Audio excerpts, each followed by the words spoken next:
Good morning সবাইকে। সবাই কেমন আছো? আশা করছি সবাই খুব ভালো আছে। আর দেখো আমি অন্ধকারের মধ্যে কি করছি, কারণ আমার মেয়েরা সব ঘুমাচ্ছে, আমার মেয়ে আমার বর সব ঘুমাচ্ছে, তাই আমি অন্ধকারে এই কাজগুলো করছি। নাহলে না আমার ছোটো মেয়েটা খুব রেগে যায় আমার উপর, বলে সকালবেলা উঠে আমার ঘরের লাইটটা জ্বালিয়ে দেয়। তো তাই জন্য আমি বলছি তাহলে ঠিক আছে তোরা ঘুমা, আমি লাইট অফ করেই তারপরে কাজ করছি। তো ঘরটা দেখো ঝাড় দিয়ে নিচ্ছি ঘুম থেকে উঠেই। শরীরটা এত লাগছিল, খারাপ লাগছিল, কতক্ষণ বসেছিলাম। তারপরে কাজ না করলে তো হবে না, বেলা হয়ে যাচ্ছে, তাই উঠে আবার ঘর টর ঝাড় দিচ্ছি। বুঝেছো, মুখটা কেমন হয়ে রয়েছে একদম বাংলার পাঁচের মতন। কি বলবো, তো সকালবেলা সবারই ওরকম থাকে মুখটা, আশা করছি সবার। তো দেখো ঘরটা ঝাড় দিচ্ছি, মানে ঘরটা প্রত্যেক দিন মোছা হয়, তবুও জানি ধুলো কমে না। আমাদের বাড়ি তো কতটা ভেতরে, তবুও দেখো এত ধুলো পড়ে জিনিসপত্রে, ঘরটর কি বলবো আর। তো দেখো ঘরটা পুরো ঝাড় দিয়ে পরিষ্কার করে নিচ্ছি। আর দেখো তোমাদের কী বলবো, মাটির ঘর যেমন মানে ধুলোবালি হয়, তেমন পাকা ঘর বাড়িতেও যেমন মানে ধুলোবালি হয়। এটা তো প্রত্যেক দিন ধরো মুছতে হয়, আর ওটা তো সেরকম কোনো ইয়ে নেই। দেখো এক থালা বাসন হয়েছে, সেগুলো একটু মেজে ঠেজে নিচ্ছি সব। পরপর কাজ না করলে না ভালো লাগে না, মানে কাজ আগায় না। ঘরটা আমি আগে প্রথমে ঘরটা ঝাড় দিয়ে নিই, তারপর যে থালা বাসন থাকে তারপর ওটা মেজে নিই, তাহলে যে নিচে জলটা পড়ে সেটা মুছে নেওয়া যায়। আর যদি আগেই ঘর ঝাড় দেওয়ার পর মুছে নিই, তাহলে আর ইয়ে হয় না, জলটা আর যায় না। তাই জন্য আমি ঠিক করেছি আগে ঘরটা ঝাড় দেবো, তারপরে থালা বাসন ঘরটা মাজবো, তারপরে ঘরটা মুছবো। তাই ঘর মানে থালা বাসনগুলো সব মেজে ঠেজে নিচ্ছি। দেখেছো অনেকগুলো থালা বাসন হয়েছে, মেজে রাখি, এক একদিন রাতের বেলাতেই মেজে রাখি। আর আবার এক একদিন না ভালো লাগে না, খেয়ে দিয়ে ওঠার পর আর ভালো লাগে না, মনে শুয়ে পড়ি। তো তাই ইয়ে করছি। তো দেখো কতগুলো থালা বাসন হয়েছে, অনেক থালা হয়েছে। তো কাদের বাড়িতে এরকম এত থালা বাসন হয় বলো তো, অবশ্যই কিন্তু কমেন্ট করে জানাবে। মানে কেন জানি না, আমরা দুজন মানুষ, দুটো বাচ্চা আর আমরা দুজনা, তাই জানি এক কথা থালা বাসন বেরোয়, জানো না তো, ভালো লাগে না। তাও তো মেজে ঠেজে রাখি। রাতের খাবারেই এবার ধরো 4টে থালা, আর যে তরকারি থাকে যেই গাবলাগুলোতে, সেই গাবলাগুলো সেগুলো তো মাজতে হবেই, তাই না? দেখেছো দেখো এখনও মাজা হয়নি, টুকটুক টুকটুক করে ঘুম থেকে উঠার পর এনার্জি পাওয়া যায় না।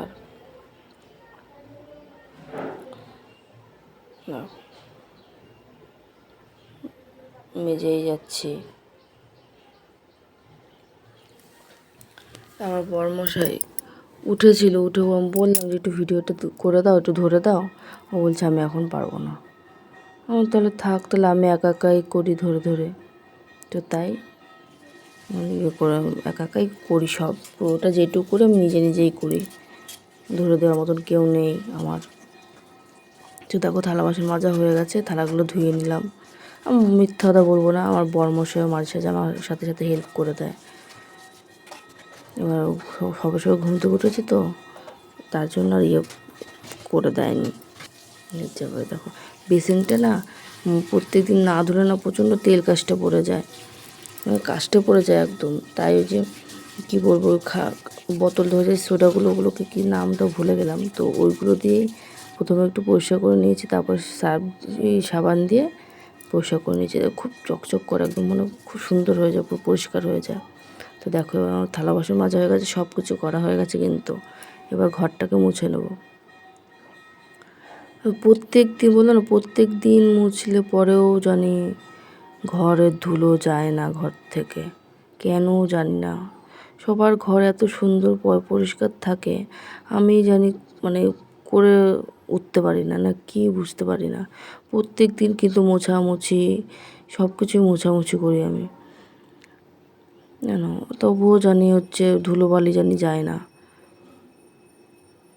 কি বলবো, আর কিছু বলার নেই। তো ঘরটা এবার কী বলতো, প্রত্যেক দিন মুছতে না মুছলে হয় না। এবার আমাদের তো ধরো মাটির ঘর ছিল না, এখন আছে, আমাদের তো বেথুয়াতে বাড়ি, তো ওখানে হচ্ছে মাটির ঘর আমাদের, ওখানে ধরো একদিন লেপলে পরে তাও 4-5 দিন যায়। আর এই পাকা ঘরে বাপরে প্রত্যেক দিন একদম না মুছলে বালি কিরকির করে পায়ের তলা, একদম ভালো লাগে না।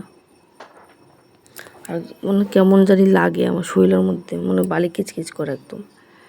তো প্রত্যেক দিন সকালবেলা উঠেই আগে এই কাজগুলো, পরপর কাজ করলে পর তাড়াতাড়ি আমার আগিয়েও যায়।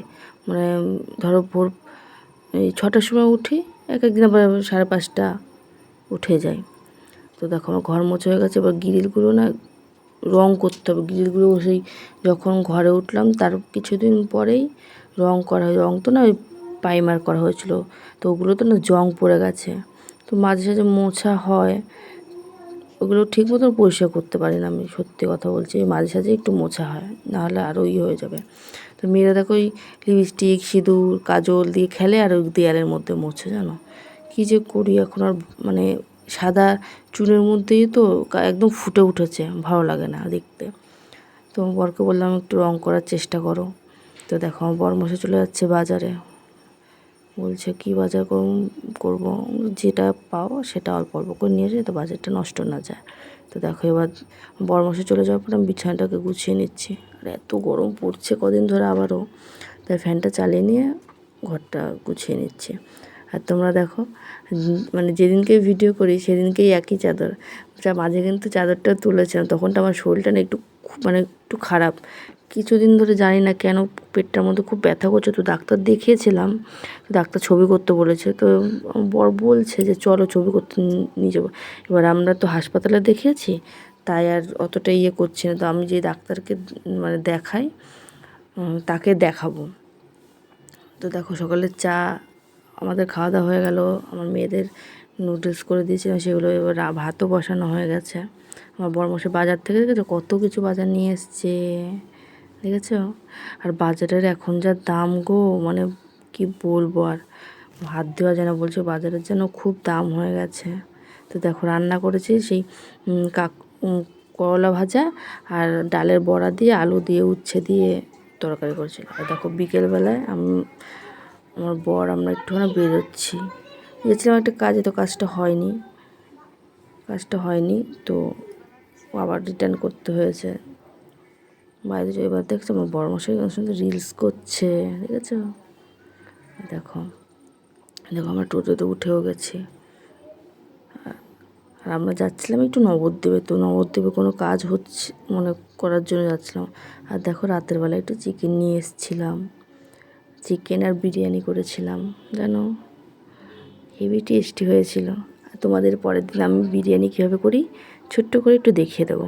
তো দেখো মাংসের কালারটা কিন্তু খুব সুন্দর হয়েছিল, ক্যামেরাতে একটু মনে হয় কালচে কালচে লাগছে, তো পুরো লাল টকটকে হয়েছিল, যেমন চাইছিলাম তেমনই হয়েছে।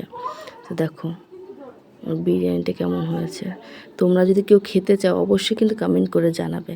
তো কেমন লাগলো অবশ্যই জানাবে। টাটা।